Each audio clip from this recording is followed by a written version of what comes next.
नमस्कार, बहुत स्वागत है आप सभी का। मैं हूं आपके साथ नैना यादव, लेकर हाजिर हूं हमारा खास शो पूछता है इंडिया। डोनाल्ड ट्रंप ने एक बार फिर से बड़ी पलटी मारी है। जी हां, ईरान के साथ में ग्रेट डील की डींगे हाँकने वाले ट्रंप की हवा तो उस समय निकल गई जब ईरान ने दूसरे दौर की किसी भी शांति वार्ता में शामिल होने से क्लियर कट इनकार कर दिया।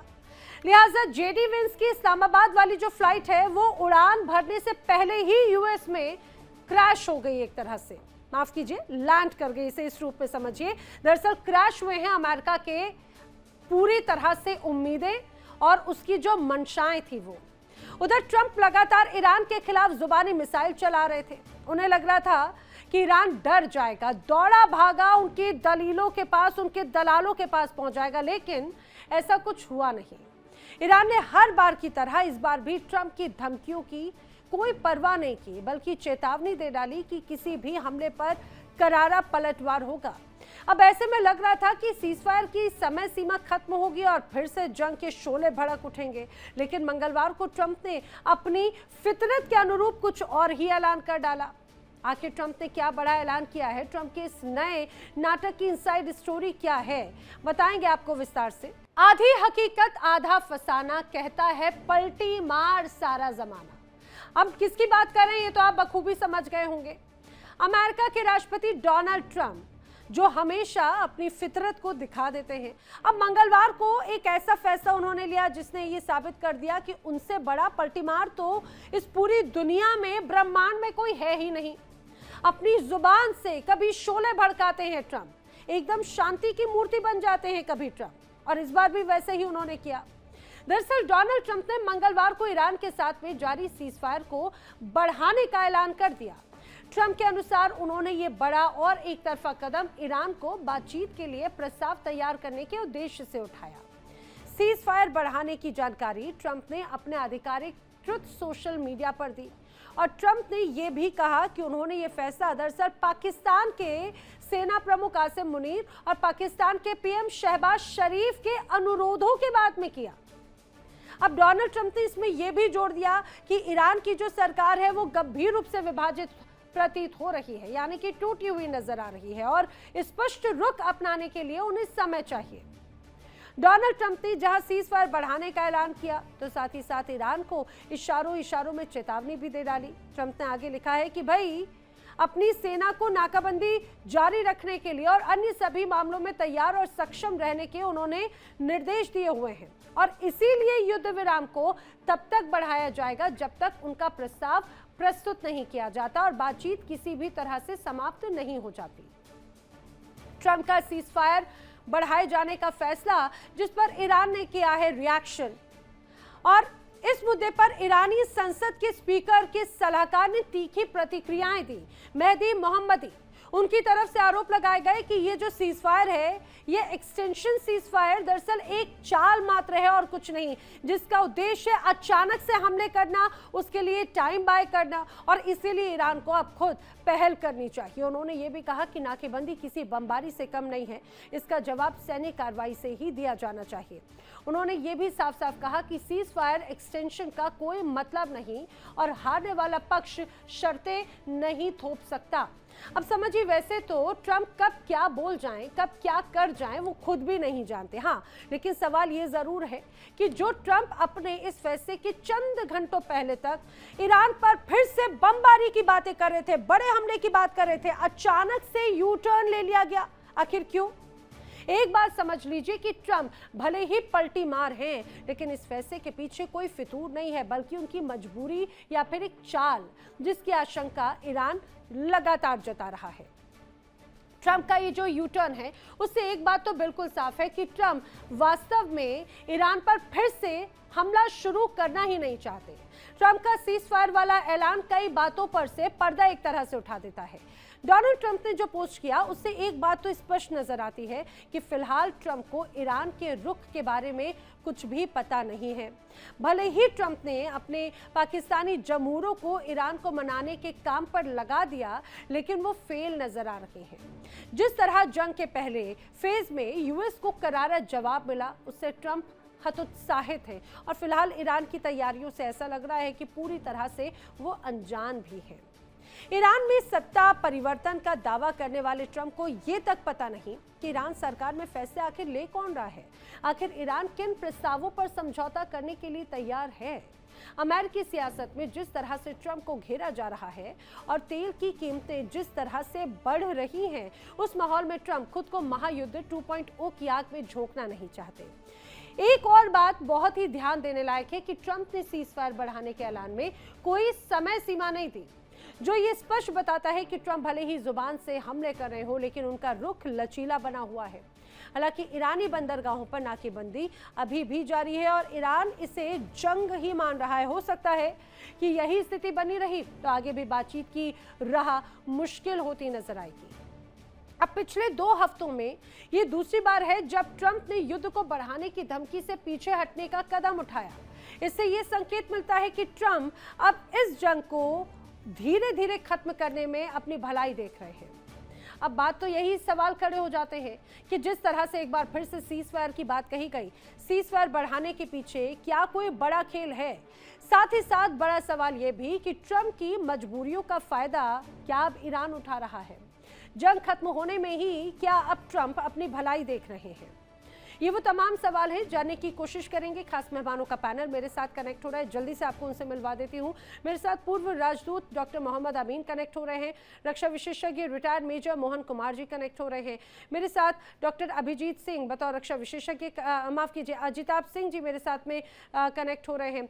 मेरे साथ सीनियर जर्नलिस्ट अमेरिका से अहमर मस्तिकान जी कनेक्ट हो रहे हैं और साथ ही साथ मेरे साथ में retired colonel SK Malik ji भी मौजूद हैं इस चर्चा में। आप सभी का बहुत स्वागत है। जिस तरह से ये अभी तमाम परिस्थितियां नजर आ रही हैं, उन परिस्थितियों को ध्यान में रखते हुए ये तो समझना चाहिए कि आने वाले वक्त में फिलहाल अभी स्थिति ऐसी ही रहने वाली है। SK मलिक सर, मैं आपसे शुरुआत करते हुए मुझे इस बात को जरा समझाने की कोशिश कीजिएगा। डोनाल्ड ट्रंप का इस बार का पलटी मारना क्या वजह नजर आती है? क्या वो अपने आप को इतना ज्यादा हतोत्साही समझने लगे हैं या वो हार मान चुके हैं कि ईरान के आगे फिलहाल इस बार उनकी दाल नहीं गलने वाली?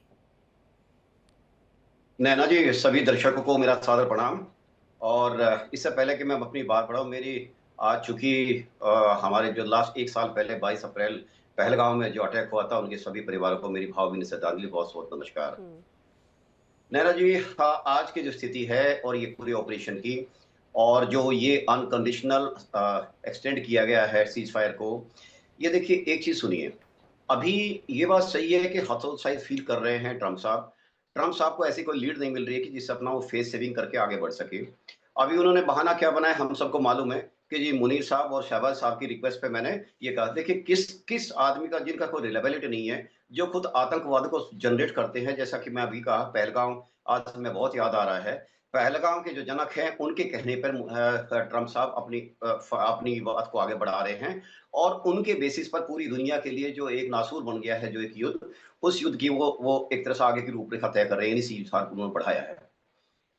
आज ट्रंप साहब के पास आज की डेट में वो अपने आप को एक थोड़ा सा, जैसे कहते हैं ना, एक घायल सैनिक, उस तरह फील कर रहे हैं, क्योंकि उनको कुछ भी ऐसा सहयोग नहीं मिल रहा है। नेटो हाथ खींच रहा है, चाइना, फ्रांस वगैरह, इन सबसे उन्होंने इनिशियल फेज में उन्होंने जो कहा था कि आइए और आप सब हॉर्मुज पर अपना सहयोग दीजिए, किसी ने उनको सहयोग नहीं दिया।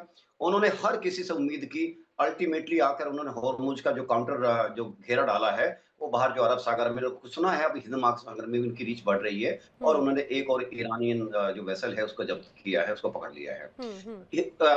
हाँ, ऐसी स्थिति में नैना जी, ट्रंप साहब जो है, ये उनकी जो एक तरह से उनकी जो कूटनीति है, इस पर भी शक उठने लगे हैं। पूरा अमेरिका इस बात पर सवाल उठा रहा है कि जब आप ये उसको डिसाइसिव स्थिति को ले जाने की हालत में नहीं थे, तो आपकी रीडिंग इतनी गलती कैसे हो सकती है। उन्होंने पूरे अमेरिका के अंदर जो विद्रोह हो रहे हैं, सिर्फ भले ही वो छोटी हो या लोग कम हो, इससे हमें नहीं जाना चाहिए। हमें ये जाना चाहिए कि वो सवाल क्या उठा रहे हैं। वो उनके बेसिक रूट्स पर सवाल ये उठा रहे हैं कि आप आए थे मागा को बोल के। मागा का मतलब ये नहीं है कि पूरी दुनिया में आप जाकर अटैक शुरू कर दे। कहीं पर आप टैरिफ अटैक कर रहे हैं, कहीं पर आप फिजिकल अटैक कर रहे हैं। पूरी दुनिया को उन्होंने एक तरह से देखा जाए अपने खिलाफ खड़ा कर लिया। उनका जो असली, जिनकी छाया माना जाता था, अमेरिका की छाया माना जाता था, ब्रिटेन, कि ब्रिटेन तो साथ उनकी छाया में लेता, ऐसा माना जाता था। ब्रिटेन ने भी अपने राष्ट्र हितों को देखते हुए अपने कदम पीछे खींच लिए। दूसरी तरफ ये है कि देश इकट्ठा हो रहे हैं अपनी सुरक्षा को लेकर, तमाम परिस्थितियों को लेकर। जी जी नैना जी, तो मैं ये कहना चाह रहा हूँ कि देशों में जो एक सुरक्षा की भावना थी, पूरे जीसीसी कंट्रीज अपने आप को इतना असहज और असुरक्षित महसूस कर रहे हैं, जितना उन्होंने कभी एक्चुअली कल्पना भी नहीं की हुई थी। जी जी बिल्कुल। पाकिस्तान आ जाता है, पाकिस्तान आया था फेवर में सऊदी अरब के, ये चाहते हुए कि ना कहीं लड़ाई होने वाली है, ना कभी मुझे साथ देना पड़ेगा। हम्म। भले ही अब किराए की पैसा लेकर उन्होंने 14-15 हजार सैनिक भेजे हैं वहां पर हम्म। और उनकी रक्षा के लिए, लेकिन वो रक्षा नहीं है। ईरान चाहता है कि पाकिस्तान का क्लियर स्टैंड हो। हम्म। ईरान को खुद विश्वास नहीं है पाकिस्तान की चालों के ऊपर। और उसका सर मानना है कि पाकिस्तान, जी जी, मैं इसी बात को अपने दर्शकों को बता दूं। अब से कुछ देर पहले दरअसल पाकिस्तान की करतूत कैसे सामने आई, ईरान के एक मीडिया के हवाले से खबर ये सामने आई थी कि एक तरफ तो पाकिस्तान मध्यस्थता की बात करता है, लेकिन ईरान पाकिस्तान बॉर्डर पर कुछ आतंकियों को ढेर किया गया ईरान की तरफ से, और ये अपने आप में उसकी करतूत को दर्शाता है। मैं दोबारा आपसे इस चीज को समझूं, लेकिन मैं मोहम्मद अमीन जी से डिप्लोमेसी जो अभी दर्शाने की कोशिश की जा रही थी, ये ट्रंप की कितनी बड़ी डिप्लोमेटिक फेल्यूर को दर्शाता है सर। अभी कभी वो बड़े सख्त नजर आते हैं, कभी वो बड़े सॉफ्ट नजर आते हैं। बातचीत के लिए कहा जाता है कि जेडी वेंस उड़ान भर चुके हैं, लेकिन उसके बाद में अचानक से ये अचानक एक्सटेंड करने की बात होती है बगैर किसी बातचीत के। ये कितना बड़ा डिप्लोमेटिक फेल्यूर है सर। नैना जी, मैं कर्नल मलिक की बात से बिल्कुल एग्री करता हूं। जो उन्होंने एनालिसिस किया है, बहुत अच्छा एनालिसिस किया है और बहुत ही लाजवाब किया है। जी। और उन्हें एक एक फैक्ट जो थे वो लड़ाई के, और जिस तरीके से किया उन्होंने एक्सप्लेन, और कंट्रीज के बारे में जो बताया उन्होंने, तो बहुत बिल्कुल स्पष्ट बात है और सभी लोग जानते हैं इस बात को। लेकिन जिस तरह से नरेशन किया है कर्नल मलिक ने, आप समझिए कि बहुत ही खूबसूरती अंदाज से किया है। और मैं पहले भी कहता रहा हूँ, आपकी डिबेट में भी और डिबेट्स में भी कहता रहा हूँ कि जहाँ तक सवाल है ट्रम्प साहब का, ट्रम्प साहब ना तो डिप्लोमेट हैं, ना टेक्नोक्रेट हैं, और ना ही ब्यूरोक्रेट हैं, ना ही पॉलिटिशियन हैं। वो एक बहुत अच्छे बिजनेसमैन हैं। उनको जिस चीज़ के अंदर उनको दिखाई देता है फ़ायदा, उसके अंदर वो सोचते हैं मैं रातों रात में अपना अमीर बन जाऊं, या उससे फ़ायदा कमा लूं, या उससे उठा लूं फ़ायदा। आप देखिए कि इन्होंने सोचा था कि वेनेजुला में जैसे हुआ, कि वेनेजुला में एक छोटा कंट्री था, वहाँ पर गए ये, और वहाँ पे अनरेस्ट था, और ये कहा कि साहब वहाँ पे ड्रग्स की खेती होती है, ड्रग्स की बढ़ावा दिया जाता है, हम ड्रग्स को ख़त्म करेंगे। आज भी ड्रग्स वहाँ चल रहा है, और वहाँ जाके इन्होंने सिर्फ पेट्रोल पे और डीजल पे और पेट्रोलियम प्रोडक्ट पे कब्जा कर लिया, और उनके प्रेसिडेंट को अरेस्ट करके ले आए। ये वो ईरान नहीं था, ये एक्चुअली दही के चक्कर में चूना चाट गए। और ये कंट्री जो है बिल्कुल अलग है, ये फारस कंट्री है और बहुत पुराना देश है। जब अमेरिका और इजराइल पैदा भी नहीं हुए थे, उस वक्त से पुराना देश है, और ये लड़ाके यहाँ के जाने जाते हैं, फारस के लड़ाके। तो ये यहाँ पर बहुत ही मात खा गए। और इन्होंने क्या किया, जितनी बमबारियां की हैं, जितना अपना एयर स्ट्राइक्स किए हैं, वो सारे सब पहाड़ों पे किए हैं, कोई वहाँ पे नहीं हुआ। मैं तो कहता हूँ कि आगे जो कंस्ट्रक्शन करेगा ईरान, उसमें ज़्यादा काम आएगा, उनको ज़्यादा लेबर नहीं करनी पड़ेगी, ना अपना पैसा लगाना पड़ेगा। जो पहाड़ तोड़ने थे ऑलरेडी अमेरिका ने तोड़ दिया और इजराइल ने तोड़ दिया। अब आप ये देखिए कि जो इनकी जो डिप्लोमेसी है कहाँ पर नजर आती है, ना किसी कंट्री के साथ है। जैसे भी कह रहे थे हमें कर्नल मिस्टर मलिक कि ये ना तो नाटो देश आए उनके साथ में, ना यूरोपियन यूनियन आया, कहीं भी नहीं है। गल्फ कंट्रीज भी अनसेफ हो गया है, जहाँ ये दादागिरी करके पैसे ले रहे थे, पेट्रो डॉलर बना रहे थे अपने, और उनको कहा था कि हमको शैडो दे रहे हैं, हम आपको रक्षा दे रहे हैं। आज कोई रक्षा नहीं दे पाए। आज पाकिस्तान के जो लड़ाके हैं वहाँ जाने पड़े, उनके फौजी और कुछ एयरफोर्स के टुकड़े गए। क्यों? क्योंकि पाकिस्तान को भी पैसा चाहिए था यूएई को देने के लिए, तो उन्होंने भी उनकी मदद कर दी। और जहाँ तक सवाल है, दुनिया जानती है कि पाकिस्तान जो है एक दलाल कंट्री है, उसको पैसा चाहिए, भूखा कंट्री है, वो पैसे कमाने के लिए कुछ भी कर सकता है। लेकिन पाकिस्तान की तो फितरत और पाकिस्तान की कैपेबिलिटी कितनी है, ये तो पूरी दुनिया जानती है। क्या डोनाल्ड ट्रंप नहीं समझ पा रहे? क्या ईरान तो समझ रहे, शायद इसीलिए वो बातचीत नहीं करना चाहता। नैना जी, वो पाकिस्तान को अपना एक तुर्प का इक्का लगा रहे हैं। वो कुछ नहीं, इसको इस्तेमाल करना चाहते हैं, क्योंकि कभी कोई जरूरत पड़ेगी तो इनको कोई बेस नहीं है एशिया के अंदर, तो वो चाहते हैं कि हमें अफगानिस्तान तो बडगाम एयर बेस नहीं मिला, और अब कहीं और में ठिकाना नहीं है, अरब कंट्रीज के हमारे सब ठिकाने खत्म हो चुके हैं। तो अगर कोई मजबूरी में जरूरत है तो क्या कहते नहीं है, डूबते को तिनके का सहारा। तो अगर जरूरत पड़ेगी तो पाकिस्तान हमको लैंड देगा, वहां पे हम लड़ेंगे। आईडीएफ ने साफ मना कर दिया, हमारे लड़ाके अब बिल्कुल थक चुके हैं। तो अब ये सोच रहे हैं कि हम जमीनी लड़ाई में तो हार जाएंगे, तो इसीलिए इसको आगे लगा रखा है, पैसे दे रखे हैं। थोड़े थोड़े पैसे लेके उनकी मदद कर रहा है। हाँ, लेकिन ये जो मदद के नाम पे दरअसल एक और रिपोर्ट में पढ़ रही थी मेजर मोहन कुमार जी, उसमें कहा जा रहा है कि हमेशा से अमेरिका की फितरत और पाकिस्तान की फितरत सभी जानते हैं, और यहाँ पर ये दोनों पलटी मार जो है जब एक और एक 11 बन जाएं तो ये उसका फायदा दरअसल ईरान में एक अलग तरीके से ऑपरेशंस को अंजाम देने के भरोसे किया जा रहा है।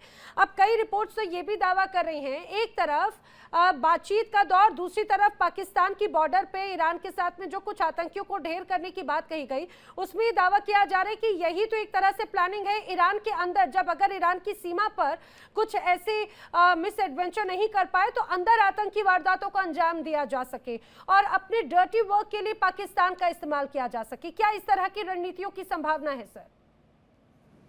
मोहन जी। देखिए नैना जी, आपका बहुत बहुत शुक्रिया मुझे आपके चैनल पे इनवाइट करने के लिए, और मैं बहुत खुशकिस्मत हूँ कि ये जो आपका एस्टीम पैनल है, मुझे इनके साथ बैठने का मौका आपने दिया है। जी सर। मलिक साहब ने भी जो शहीद हैं, हमारे पहलगाम के जो विक्टिम्स हैं, उन शहीद हुए हैं, उनको भी श्रद्धांजलि मेरी तरफ से, साथ में हमारे भारतीय सेनाओं को भी बधाई जिन्होंने इस ऑपरेशन को अंजाम दिया था। अब आता हूँ मैं आपकी बात पे नैना जी। नैना जी, जहाँ तक मेरा थोड़ा सा नज़रिया है, मलिक साहब ने कर्नल मलिक ने बड़ा अच्छा एक्सप्लेन कर दिया है, लेकिन मैं थोड़ा सा आगे जाना चाहता हूँ उसमें। नैना जी, जो इस पूरी लड़ाई का जो बेनिफिशियरी है, अगर हम देखें। जी मोहन कुमार जी, आपका नेटवर्क का शायद कुछ कंसर्न है, आपका नेटवर्क बार बार इशू कर रहा है। देखिए इंडिया डेली 24/7 अब आपकी स्मार्ट टीवी पर। इंडिया डेली मौजूद है सभी डिजिटल प्लेटफॉर्म पर लाइव और लगातार। इंडिया डेली 24/7 हर दिन राष्ट्र को समर्पित।